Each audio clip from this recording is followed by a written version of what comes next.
Simsalabim, politisi hilang, ya.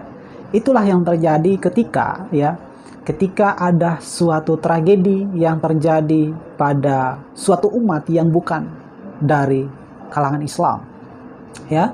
Tapi ada dua kejadian yang sangat penting yang menurut saya yang terjadi dalam minggu ini yang cukup menakar sejauh mana sebenarnya sesungguhnya ya keprihatinan mereka. Kita cuma bisa lihat dari dua kasus. Yang pertama kasusnya Menteri ya Edi Prabowo. Kita ambil contoh seorang Fadlizon yang selama ini menyerang pemerintah soal kasus korupsi, ketidakadilan ya, soal tebang pilih, soal lain-lainnya, kriminalisasi, sempat bergeming soal koleganya yang korupsi. Dia tidak lagi bicara soal keadilan, dia tidak lagi bicara soal penegakan hukum, soal korupsi, dia bicara soal yang lain. Dari sini kita bisa lihat orang-orang politisi seperti ini, selama ini itu ketika dia berargumentasi mewakili rakyat, umat, itu ada sebuah kebohongan. Semata-mata dia hanya mewakili birahi politiknya untuk mencapai kekuasaan. Sama juga bukan hanya sekedar Fadlizon aja. Coba kita lihat lawan politiknya, dalam hal ini PDIP. Apa yang terjadi sama kasus Harun Masiku, ya, seolah-olah kolega dalam partai itu membelanya, ya, menyerahkan ke pihak yang berwenang untuk mengusut tuntas, bukan bagian mereka untuk menyerahkan Harun Masiku. Di situ rasa-rasanya kita tidak pernah melihat rasa empati ya terhadap korupsi, terhadap kerugian negara gitu. Tapi sering sekali mereka demi NKRI, demi umat, demi rakyat, kami mempertaruhkan ini dan itu. Nah, puncaknya hari ini atau kemarin kejadiannya di Desa Lembantongoa, Kecamatan Palolo, Kabupaten Sigi. Di mana di situ ada tragedi kemanusiaan. 4 orang meninggal dunia, 1 orang dipenggal lehernya, 2 orang dibakar, ya. Sudah diketahui bahwa yang melakukan itu adalah ekstremisme, teroris dalam hal ini, atau mungkin kurang tepat kalau saya bilang Islam garis keras, tapi mungkin lebih tepatnya teroris gitu ya, yang mengaku Islam, yang mengaku membela Islam ya. Pertanyaannya, di mana politisi yang selama ini merasa membela Islam? Di mana selama ini yang merasa orang-orang yang paling dizolimi oleh pemerintahan bahwa iman mereka, agama mereka dizolimi? Bahkan mereka mempertaruhkan nyawa segala macam. Hari ini saya secara pribadi tidak menuntut untuk bicara soal agama, tidak.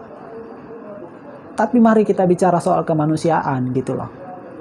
Peran para politisi itu sangat-sangat penting ketika mereka menyampaikan suatu informasi apapun itu tanpa disadari itu bisa menstigma, bisa mendoktrinisasi para pengikutnya, sesungguhnya begitu. Artinya apa?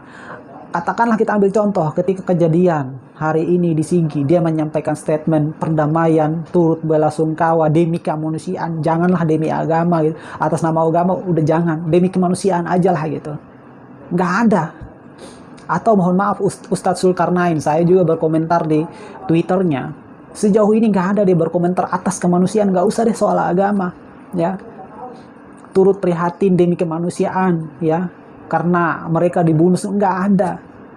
Artinya apa? Saya berkesimpulan bahwa jika imanmu diserang dengan kata-kata, ya, rasanya darah taruhannya gitu loh, ya. Tapi jika darah orang lain, ya, dihempaskan, rasa-rasanya kata-katamu itu sangat mulia untuk keluar. Ya, saya secara pribadi hanya ingin supaya kalian menjadi figur-figur yang objektif gitu loh. Tapi mari kita objektif ya untuk melihat setiap kejadian tragedi kemanusiaan itu secara fair.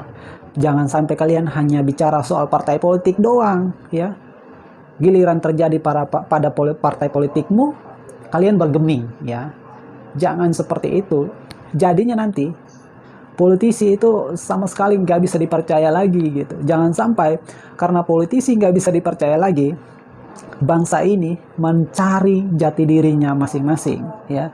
Jangan sampai karena politisi nggak dipercaya lagi ya, bangsa ini mencari sistem hukumnya sendiri ya. Seperti itu kan jadi ekstrim lagi. Bisa jadi pembangkangan ada di mana-mana nanti ketika para politisi nggak bisa lagi dipercaya omongannya, ya. Minimal kalau you nggak bicara soal partai politikmu, you nggak bicara soal agamamu, mari bicara soal kemanusiaan, ya. Lagi-lagi saya kutip apa yang disampaikan oleh Ali bin Abi Thalib, ya. Jika dia bukanlah saudara dalam imanmu, ya, setidaknya dia adalah saudaramu dalam kemanusiaan. Kurang lebih itu, ya. Baiklah, hukum ditegakkan sampai langit akan runtuh. Gua Andreas.